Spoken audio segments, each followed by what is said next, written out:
Contando el cuento con Ángel Guzmán. Estamos en Contando el cuento, mi nombre es Ángel Guzmán y hoy nos encontramos en la parte editorial de este programa. Vamos a hablar de varios puntos.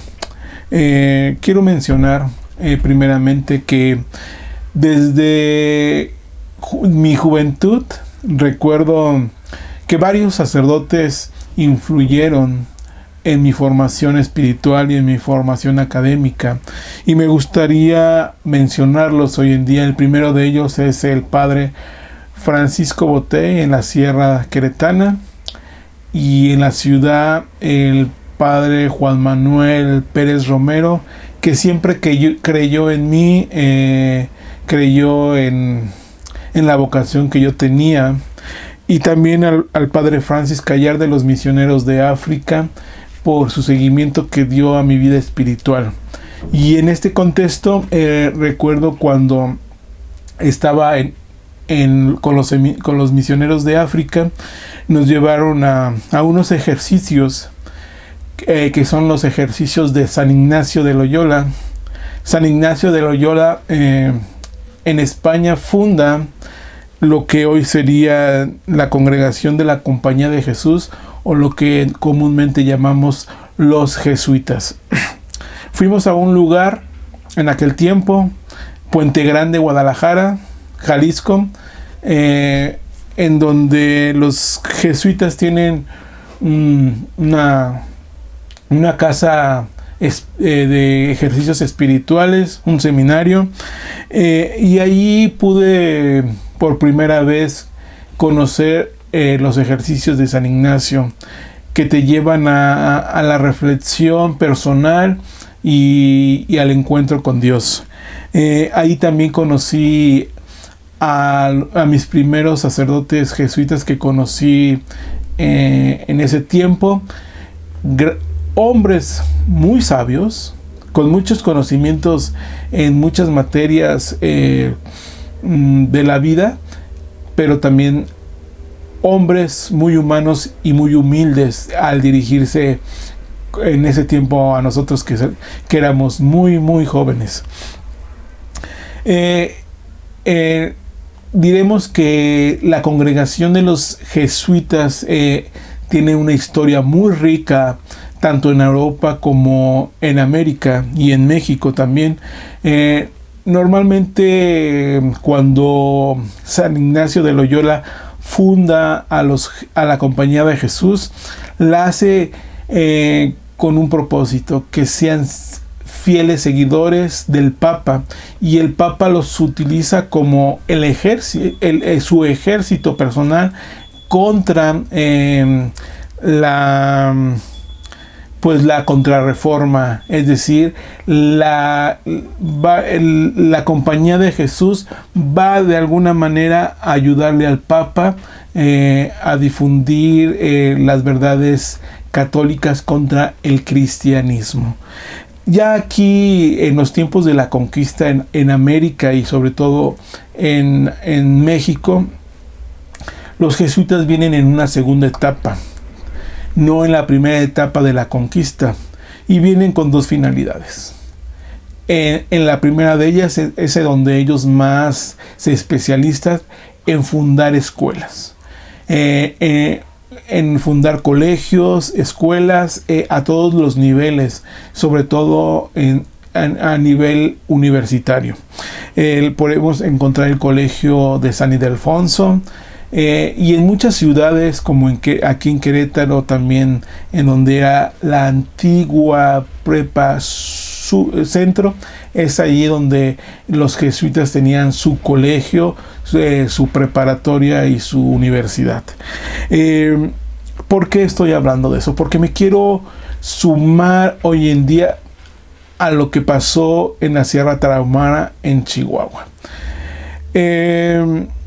Dos sacerdotes asesinados, y no porque sean sacerdotes, sino por la importancia que tienen la muerte de personas, y no nada más en ese país, en ese estado, sino en todo el país de México, la tragedia que México está viviendo hoy en día. Para eso quiero mencionar algunas cifras para que tengamos los datos duros que quiero mencionar. Con Vicente Fox, en todos sus 6 años, 60,000 muertos. Con Vicente Calderón, con Felipe Calderón, 120,000 muertos. Con Enrique Peña Nieto, 156,000 muertos. Y lo que llevamos de este sexenio, casi 4 años, 24,000 muertos. Esto quiere decir que ya nuestro presidente López Obrador ha superado hasta el propio Felipe Calderón con sus 120,000 muertes, y hoy en día este gobierno lleva a su cuenta, a su cargo, a sus espaldas 124,000 muertes. ¿Con cuántos acabará este presidente con muertes violentas? Diremos que así como va a superar al propio Enrique Peña Nieto con 156,000 muertes. La tragedia no queda solamente en este estado. Voy a narrarles, la mayoría ya lo deben de saber. Un hombre, Pedro Palma, guía de turistas, es perseguido por unos sicarios. Llega a la parroquia donde se encuentran, en la parroquia jesuita de la Sierra Tarahumara, al padre Javier Campos y al padre Joaquín Mora, 2 sacerdotes ya grandes, y ellos, al defender la vida de esta persona, también son asesinados. Y como mencionamos en un principio, que una de las partes importantes de la Compañía de Jesús en México era la formación de colegios, la segunda parte fue la preparación y la fundación de misiones, sobre todo con la gente nativa de los lugares.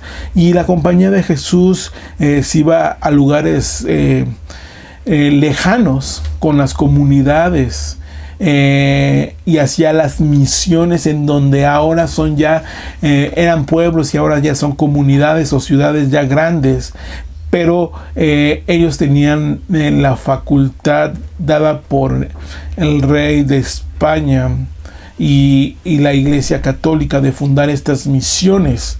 Y en este caso, esta es una de las misiones de los jesuitas en las comunidades nativas más alejadas de las poblaciones. Los cuerpos de estos 3 personajes se los llevan los sicarios, y es ahí también un fenómeno que si los mismos sicarios no respetan ya la vida de unos religiosos que solamente se dedican a promulgar la difusión de la palabra de Dios y la ayuda a la gente, ¿qué esperamos nosotros como mexicanos, como personas que no podemos defendernos y no tenemos quien nos defienda en este momento? El Papa también diremos que es un jesuita hoy en día. Yo recuerdo en mis tiempos de juventud, en mis tiempos de seminario, se decía que nunca iba a llegar un papa jesuita a ser papa. Un sacerdote jesuita a ser papa, que sería algo así como el fin de los tiempos. Pero hoy en día hemos visto que el Papa Francisco ha hecho una labor increíble que no pudo hacer ni Juan Pablo II ni el propio Benedicto, que era un hombre que sabía los manejos y la política del Vaticano. El Papa Francisco, siendo un jesuita y comprometido otra vez con la comunidad, con el ser humano, ha hecho más cambios que estos 2 papas anteriores. El Papa ha condenado firmemente en su conferencia de los miércoles la violencia en México, y la muerte de estos dos personajes, estos dos sacerdotes jesuitas. El episcopado mexicano también se ha unido a esa voz, condenando ya un basta de todos los abusos del crimen organizado, y cómo ellos narran, los obispos mexicanos, que han tenido que hasta negociar, hablar con los sicarios para que los dejen seguir trabajando dentro de sus parroquias. El presidente dice que ellos ya tenían conocimiento de que el crimen organizado controlaba esa zona. Bueno, si aquí hay una frase que me gustaría mencionar, que en donde el Estado que no tiene la capacidad de convocatoria y de ayuda en un territorio, lo va a ocupar el narcotráfico o lo que nosotros llamamos así los sicarios, o esta parte del narcotráfico. Si el presidente ya sabía, pero lo malo es que no hizo nada y no ha hecho nada. Encontramos en el Estado de México, en un acontecimiento de un funeral, en donde se ve que asesinan a todos. Los sicarios tienen el tiempo de llevarse los cuerpos y de limpiar el lugar. Ya cuando llegan las autoridades, no encuentran ni casquillos. Vemos en Chiapas como en San Cristóbal de las Casas, hombres armados llegan en pleno mercado público a controlar esa parte del mercado. Pero como siempre, nuestro presidente tiene otros datos, y recordemos, como él dice, la culpa es de Calderón. Pasando a otro de los puntos que quiero tratar, es de que la inflación no nos da tregua. El PASIC, que es el pacto o el convenio de la inflación y la carestía que firmó el gobierno federal con los empresarios y algunos otros negocios y fabricantes y distribuidores de productos, no nos ha dejado. Al día de hoy, tomando en cuenta desde que se firmó a hoy casi un mes, ha subido la canasta básica 32.2% más. Estamos hablando de 24 productos que el mismo López Obrador decía que no era un control de precios, sino simplemente era para ayudar a la gente más necesitada. Los datos duros ahí están nuevamente, los podemos ver en todos los periódicos de Hoy México este lunes, y también en los datos del INEGI. Solamente algunos productos para que nos demos cuenta: la naranja 59% más, frijol pinto 53%, la papa 43%, el jitomate 47%, los granos en general, que serían maíz, trigo y sorgo, el 14.3%. Aquí hay que hacer una aclaración. Los granos, su inflación es debido se varía debido hoy en día a las cosechas que se están dando en los Estados Unidos y a la temporada y a la guerra en Ucrania. Las carnes 7.3%. Las hortalizas 10.5% más. El pollo 16%. Y aquí hay varios productos que nos van a llevar a otro punto importante. Tanto el pollo, el limón, el aguacate, la papa, o todos aquellos productos como es el trigo que se almacenan, están siendo provocada su inflación por el cobro de piso del narcotráfico. ¿Por qué?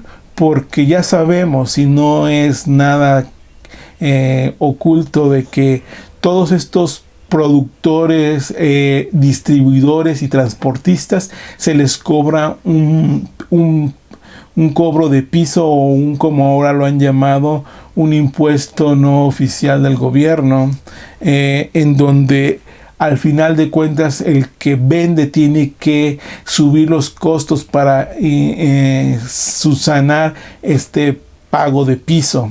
Y otra vez el gobierno no hace nada y hay muy pocas autoridades que realmente pueden apoyar a los comerciantes. Recordemos el asunto de Celaya con las tortillerías, en donde se juntan las tortillerías para hacer una marcha científica, pacífica, y al día siguiente varios tortilleros muertos. ¿En dónde está el señor López Obrador? ¿En dónde está nuestro gobierno? Pero como siempre, me imagino que la culpa la tiene Calderón. En el siguiente punto, el 12 de junio pasado, la secretaria Delfina Gómez Álvarez de la Secretaría de Educación Pública se reunió con autoridades de educación del estado de los estados del norte. Ella quiere seguir haciendo hincapié sobre el cambio ideológico de la educación y la importancia que tiene este cambio dentro de la educación. Pero vemos en sus palabras que ella menciona que hay un cambio significativo y le baja unos puntos a la urgencia que tenía el ya mencionado Mars Arriaga, director de materiales educativos de la SEP, en donde en una mañanera junto al señor López Obrador menciona la urgencia que tenía de la ideología del cambio sobre la educación. Cambiar dos aspectos, sobre todo dos aspectos importantes, en el marco curricular común y en el plan de estudios del 2022. Era para Mars Arriaga la urgencia para que se implementaran ya en este nuevo ciclo escolar estos cambios. Todo esto, la ideología de la 4 transformación del señor López Obrador va en contra de un proyecto que desde el año pasado la UNESCO está haciendo esfuerzos para alcanzar acuerdos con los países que con ella conforma la UNESCO, como fue primeramente se llamó la Reimaginar Juntos Nuestro Futuro. Después, a finales de este año pasado, noviembre, diciembre, se llevó a cabo lo que se llamó el nuevo contrato social de la educación.